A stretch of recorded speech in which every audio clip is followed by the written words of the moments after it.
A todos, olá!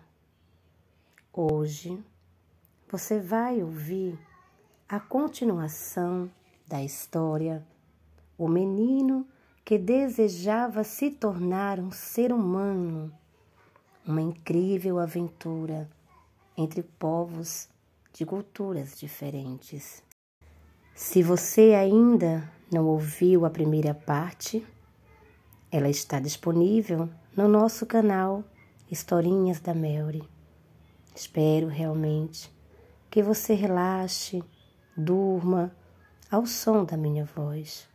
Por isso, peço, por favor, que curta e compartilhe nossos vídeos. O Naufrágio. Thorsten era um marinheiro experiente. Já navegara ao largo da Groenlândia, onde viviam parentes distantes havia mais de 100 anos, dirigindo seu dracá com a ajuda de uma pedra do sol e orientado pela estrela polar. Dentro do dracá não havia cabine propriamente dita, somente um estrado na proa, outro na popa e, entre os dois, um fosso destinado ao transporte da carga. Os dois outros navios seguiam o de Thorsten, sempre se mantendo ao alcance da voz uns dos outros, pois, na altura da costa groenlandesa, às vezes, se forma uma bruma gelada de uma hora para outra. A bordo do dracá, Leif, bem depressa, recobrou o seu bom humor natural. Deixara a vingança para mais tarde e gostava de estar perto de Thorsten. Passava a maior parte do tempo no alto do mastro, no posto de vigia, e era geralmente ele quem dava o alerta quando surgiam focas ou baleias à vista. Depois de uma semana no mar, o tempo mudou brutalmente.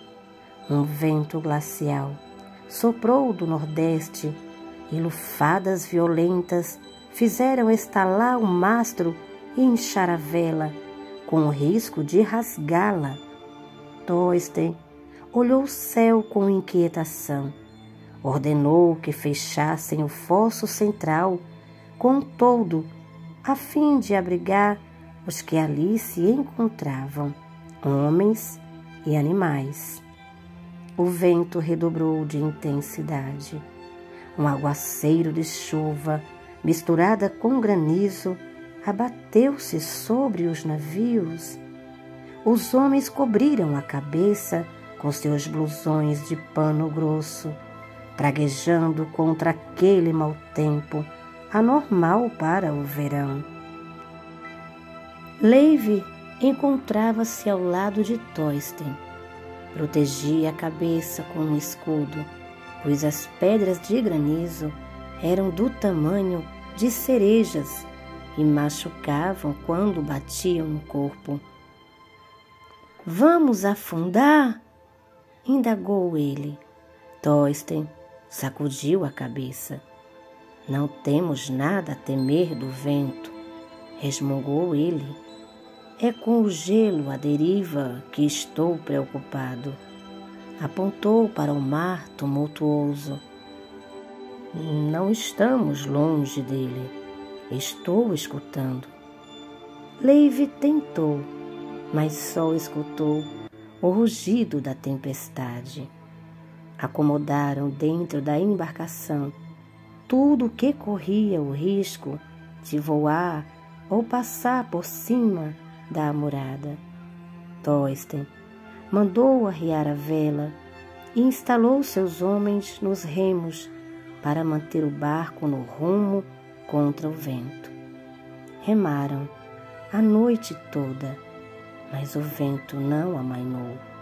Leif também lutava com seu remo, quase deslocando as costas de tanto remar.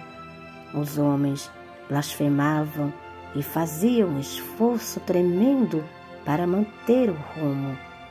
As mulheres e crianças estavam encolhidas debaixo das lonas grossas, no meio dos animais, no fundo do fosso central. Ao amanhecer, o vigia gritou que estava avistando blocos de gelo à deriva e do gelo azul, o mais perigoso, porque não se consegue enxergá-lo bem na água. Thorsten deu ordens para que os homens remassem com mais vigor ainda, mas compreendeu rapidamente que não poderiam escapar dos blocos. Dentro em pouco, foram cercados por placas grossas, um verdadeiro mar de gelo que se estendia a perder de vista. Ouviram-se rangidos inquietantes que vinham do casco do navio. Pressionadas pelas placas de gelo, as tábuas espessas do costado começaram a gemer perigosamente. Os homens recolheram os remos e debruçaram-se por cima da amurada. Em certos pontos, a madeira estava deformada e a água se infiltrava por ali. Tentaram vedar as brechas com pedaços de pano encharcados de sebo, ao mesmo tempo que retiravam sem cessar com o vertedouro a água que entrava no navio. O navio de Thorsten foi o mais atingido. Apesar da persistência dos marujos, que tentavam retirar a água, o fundo do fosso enchia-se cada vez mais. "Vamos afundar! Passem para os outros navios!" gritou Thorsten.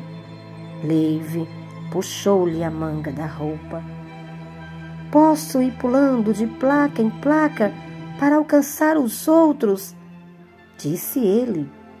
Thorsten olhou para ele, o senho franzido. Depois sacudiu a cabeça. "Está bem.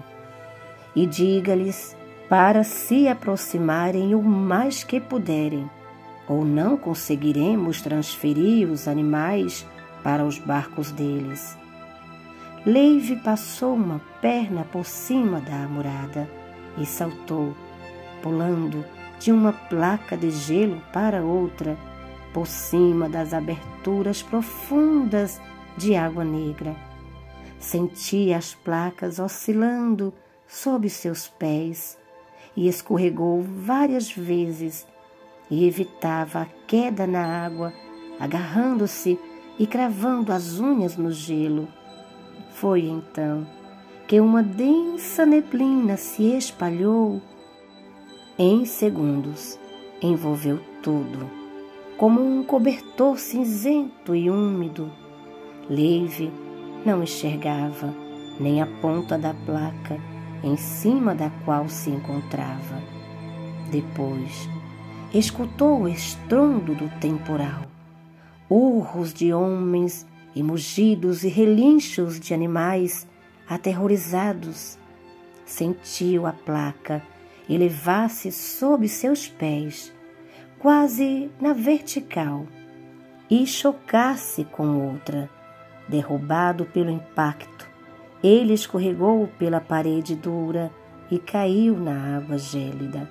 Quando ia afundando por completo na água, uma outra placa passou por baixo dele e projetou novamente para cima.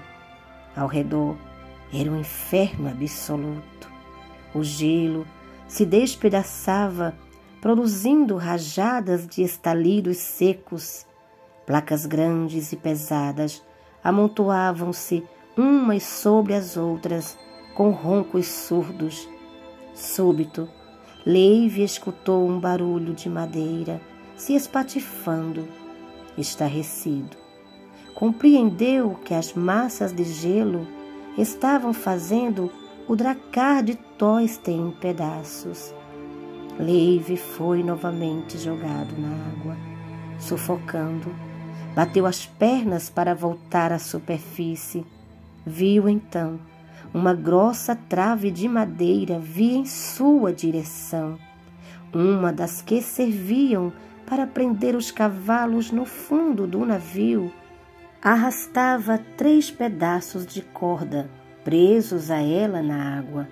Na ponta de um deles, um cavalo boiava molemente, visivelmente afogado. Leive nadou até a trave e agarrou-se a ela, içou-se para cima e, apesar de os dedos estarem enrijecidos pelo frio, conseguiu amarrar-se a uma das cordas. Quando se viu bem amarrado, correu os olhos em torno de si, mas não havia muito o que ver, somente gelo, gelo por todos os lados. Todo o resto estava escondido pelo nevoeiro. Ele se pôs a berrar, mas não obteve resposta nenhuma. Chegou a considerar a possibilidade de cortar a corda do cavalo morto, mas refletiu que poderia precisar da pele ou da carne do animal caso chegasse à terra firme. O navio de Thorsten naufragara, esmagado pelo gelo. Leive tinha certeza. Talvez os 2 outros barcos tivessem encontrado o mesmo destino. Talvez todos os tripulantes estivessem mortos. Leive batia os dentes de frio. Deitou-se em cima da trave, procurando manter suas botas de couro fora da água. Quanto tempo Leive passou em cima daquela trave, com o cavalo morto boiando atrás? Nunca soube dizer. De vez em quando ele cochilava, mas apenas por breves instantes. Não se atrevia a dormir para valer, com medo de escorregar e cair na água. Todo o seu corpo estava rígido, transido de frio. Ele achava que iria morrer. Mais tarde, naquele dia, o sol penetrou através do nevoeiro e este se dissipou. Leive ergueu a cabeça e olhou ao redor sem forças. Primeiro, fixou os olhos no mar. O gelo agora boiava à deriva ao largo. Leive estava sozinho em cima da trave, seguido pelo cavalo morto, que balouçava dentro da água. A correnteza levava a estranha tripulação para o litoral.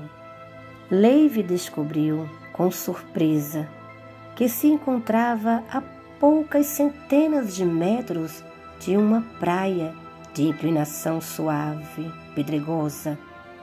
Além da praia, divisou colinas arredondadas, cobertas de uze e de salgueiros raquíticos. Ao longe, altas montanhas elevavam-se contra um fundo azulado de neves eternas. Leive compreendeu que havia chegado à Groenlândia. O encontro. A súbita tempestade de verão não surpreendeu nem um pouco os inuites. Achavam bastante natural verem-se no tempo característico do inverno, estando bem no meio do verão. Logo que o temporal se acalmou, Narua enfiou a cabeça pela abertura da tenda e viu lá fora a espessa camada de neve cobrindo o solo. Os cães, que acreditavam ser inverno de verdade, haviam cavado refúgios na neve e se deitado dentro deles, as caudas peludas cobrindo-lhes os focinhos. No entanto, assim que o sol reapareceu, A neve derreteu e sumiu. Era verão outra vez. As crianças tiraram os agasalhos e voltaram a brincar quase despidas ao ar livre. Depois da tempestade, os caçadores partiram para caçar narval no fiorde das redondezas, mas sem Apoluk, jovem demais para ir tão longe de caiaque. Narua e ele dirigiram-se, portanto, para a montanha com a intenção de caçar eiders de cabeça cinzenta que nesta época do ano não sabem ainda voar. Quando estão nessa idade, aliás, as aves possuem apenas suas plumas típicas de filhote e a plumagem que em breve lhes permitirá levantar voo ainda não existe. Apoluk levava sua lança de caçar aves e uma funda de couro. Narua carregava uma grande sacola feita de tripa de animal para transportar as aves capturadas. Os inuites adoram os eiders machos. A pequenina bola de gordura que tem em cima da cabeça é particularmente saborosa. Eles preferem degustá-la crua assim que a ave é capturada. As crianças andaram até uma crista da montanha. De lá, tinham visto o gelo à deriva que formava uma vasta faixa luminosa ao sul. Sabiam que a branquiza permaneceria naquele local durante a maior parte do verão, até que as violentas tempestades de outono varressem tudo, liberando o mar. Sabiam também ser importante que aquele gelo se conservasse durante todo o verão, porque a sua superfície fervilhava de focas, de morsas, de narvais, de aves e ursos. Era como se fosse a enorme despensa dos inuites. Num dos pequenos vales, Narua desentocou os primeiros patos machos. Eles andavam com um passo adiante vacilante, despreocupados, como se nada no mundo pudesse acontecer-lhes. Apoluk fez sinal à irmã para contorná-los. Narua deitou-se na vegetação de urzes azuis e foi rastejando com o corpo arqueado para alcançar o local onde as aves passeavam. Quando se posicionou atrás dos eiders, Apoluk colocou uma pedra em sua funda, levantou-se e girou a funda acima da própria cabeça. A pedra desprendeu-se da tira de couro a uma velocidade inacreditável. Uma das aves foi atingida em pleno peito e tombou. Uma nova pedra saiu da funda zibilando. Passou perto de um macho grande que, incomodado, afastou-se alguns metros. A pedra seguinte acertou direto no alvo. A ave caiu no meio das urzes. Narua, então, deu um salto e o bando de aves disparou na direção de Apoluk. Os irmãos capturaram 5 aves no total e ficaram muito orgulhosos de sua proeza. Sentados em cima de uma grande pedra achatada, saborearam as suculentas bolas de gordura enquanto ainda estavam quentes. Quando estavam no meio de seu pequeno banquete, Narua segurou o braço do irmão e cochichou: "Olha aquilo, lá embaixo!" "O que será?" Apoluk aprumou o corpo, as mãos formando uma viseira acima dos olhos. "É um tronco flutuando", respondeu: mas há alguma coisa em cima dele. Tem alguma coisa atrás também, acrescentou Narua. Uma coisa boiando na água. Apressados, os dois enfiaram os patos na sacola e desceram correndo para a praia. Acho que é um humano em cima do tronco, exclamou Narua, esbaforida. Olhe, está tentando se levantar. Apoluque sacudiu a cabeça, parado na beira da água. É um humano mesmo, disse ele. Precisamos tentar ajudá-lo. Acho que a correnteza vai levá-lo para a pequena angra lá adiante. Eles viram o tronco partir da angra e dirigir-se lentamente para a praia, levado pela correnteza. Quando a estranha embarcação chegou a uns 10 metros da praia, Apoluque entrou na água. Estava tão fria que o fez perder o fôlego. Foi somente quando conseguiu agarrar o tronco que se deu conta de que o humano era de fato um rapazinho, um menino com esquisitos cabelos claros e olhos azuis, pálidos, estranhos. O menino náufrago disse alguma coisa que Apoluque não compreendeu. Fez gestos com os braços. Apoluque viu que ele estava preso ao tronco por uma corda grossa. Apoluque empurrou rapidamente o tronco para a praia e, logo que ele e Narua conseguiram puxá-lo um pouco para cima dos eixos da praia, desamarraram a corda. Em um momento, Narua fitou o menino. No outro, olhou para o cavalo morto, balançando com a ressaca. Apoluque! Exclamou ela, assustada. Um Kilivipak morto! Apoluque olhou para o cavalo com atenção. Pode ser um Kilivipak, disse. Ou um animal do lugar de onde veio esse menino. Pousou os olhos no menino. Acredito que seja um dos estrangeiros que papai e os outros viram naquele dia em Similtat. Acha que ele é perigoso?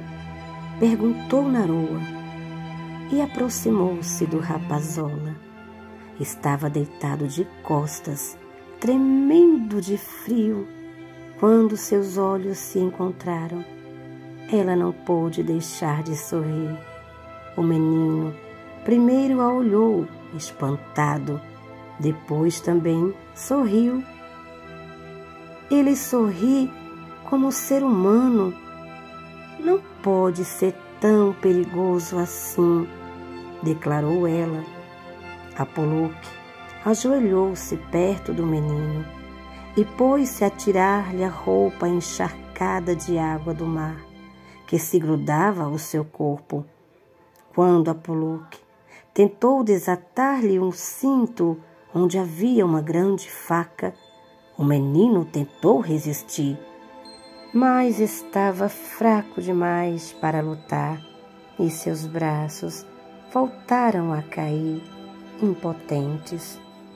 Enfim, o menino desconhecido ficou inteiramente nu.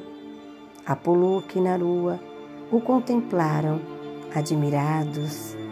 Nunca tinham visto pele tão branca, quase tão branca quanto a neve, quando acaba de cair. Foram os olhos dele, porém, que as crianças acharam incríveis. Tinham a mesma cor da água ou do céu. Eram completamente diferentes dos olhos dos verdadeiros seres humanos. Muito estranho, sem dúvida, aquele menino que haviam tirado do mar. Entretanto, ele parecia bastante pacífico e, a não ser pelos olhos, a pele e o cabelo, era igual a qualquer outro ser humano. O que vamos fazer com ele? Indagou Narua. Acha que devemos levá-lo para casa?